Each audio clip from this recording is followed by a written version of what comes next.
On your screens now, you can see a nightclub which is located in Goa called the Birch Nightclub by Romeo Lane. This club has been put in a sudden spotlight. This high-profile nightclub has suffered a big lapse on Saturday night when the club was obviously jam-packed since it is peak tourist season in Goa. Let's take a closer scan at what exactly happened at this famous Goa nightclub.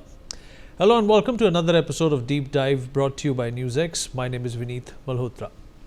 Well, a devastating fire ripped through the popular nightclub Birch by Romeo Lane on late Saturday night in Arpora, North Goa, which resulted in deaths of 25 people. Out of these, 4 people were tourists and 14 were workers.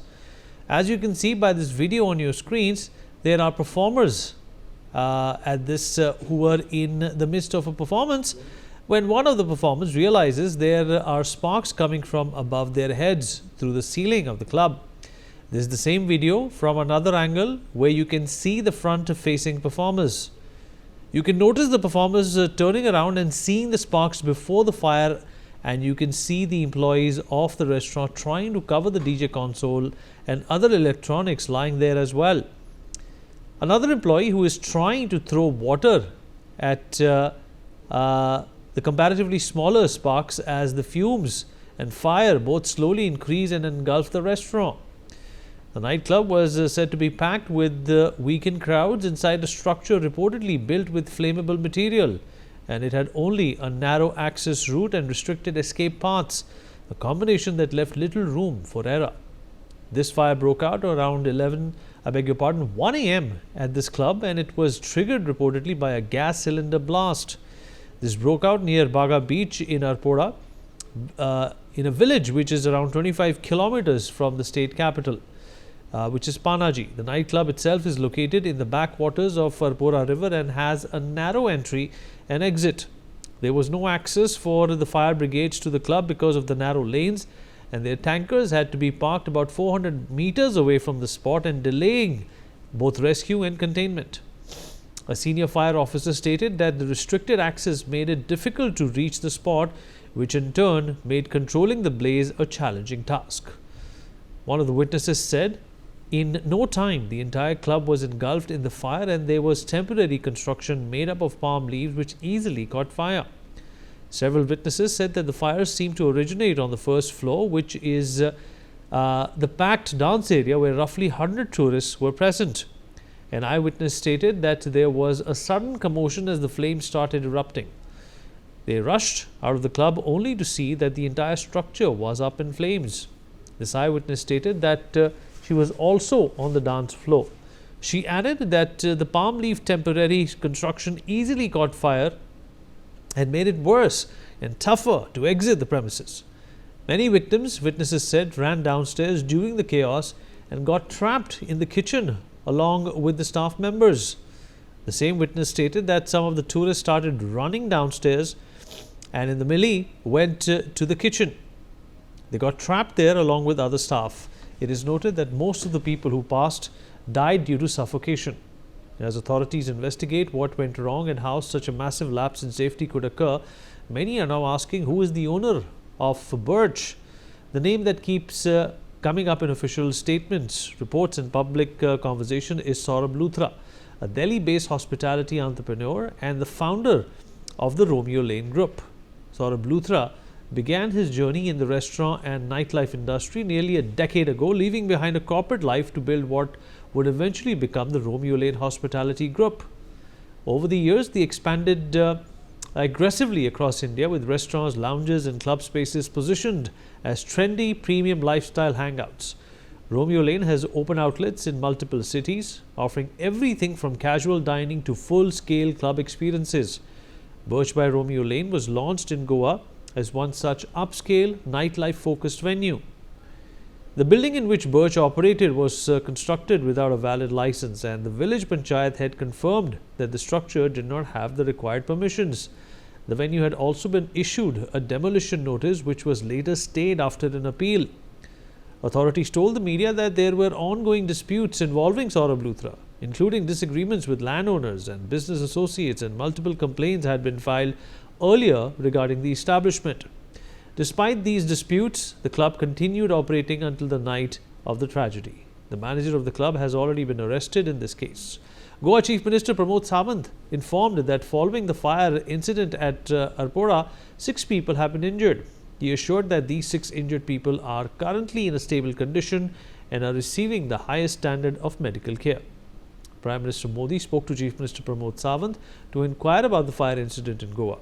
The PM said that the fire mishap is deeply saddening, and the PM has stated that an ex gratia of 2 lakh rupees from the Prime Minister's National Relief Fund will be given to the next of kin of each deceased in the mishap in Arpora, Goa.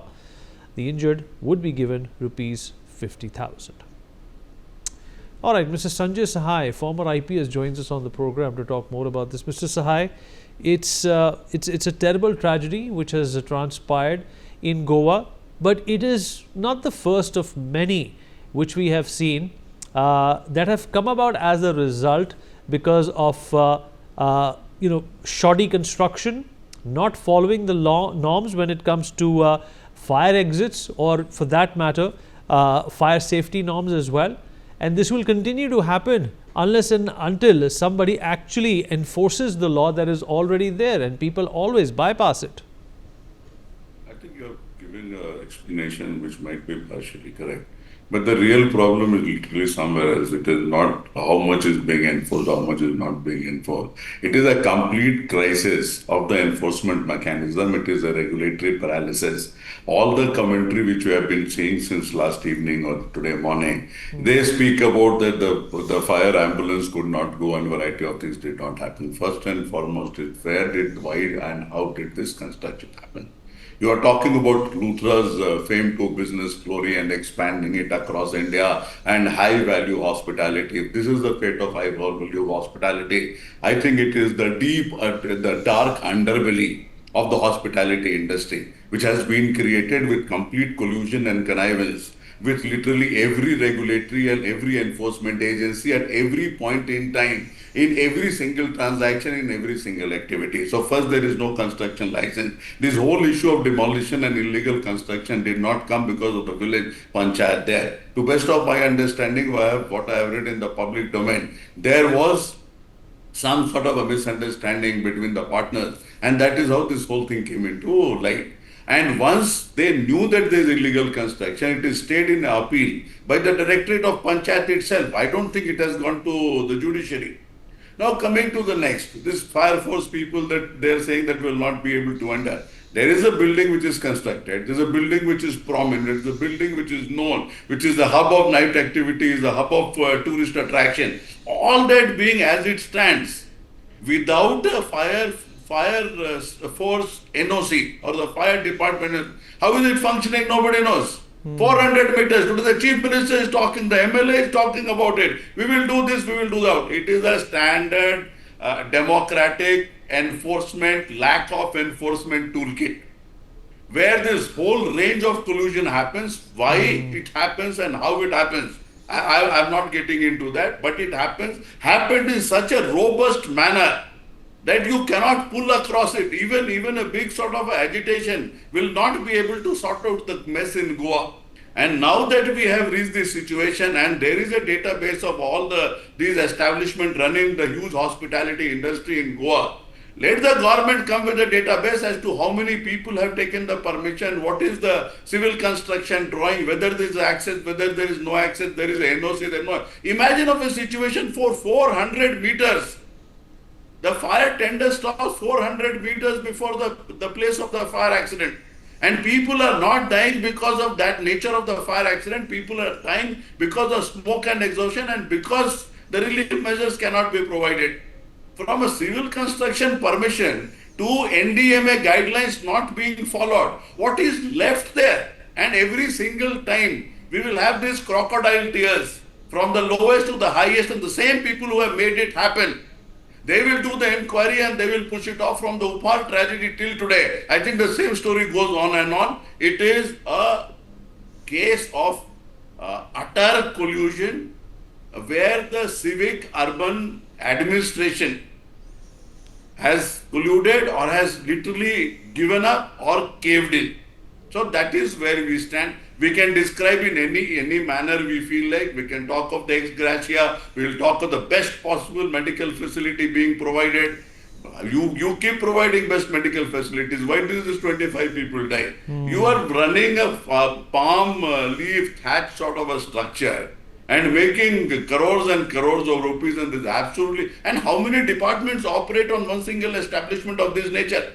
You have a GST, you have a commercial tax, you have a urban town body or the Gram Panchayat, you have the NOC of the fire. So means all these departments, they could not see anything wrong happening at a prominent place which is literally bustling with economic activity and social activity and whatever you say, till 1 a.m., 2 a.m., 4 a.m. the morning every single day. Fair enough, sir. All right. You made some important, passionate points, and you're quite right about that. There's the collusion of authorities and the private sector, because of which there will probably not be a change anytime soon when it comes to these mishaps. Thank you, sir, for joining us. We take a short break. On that note, we'll be right back.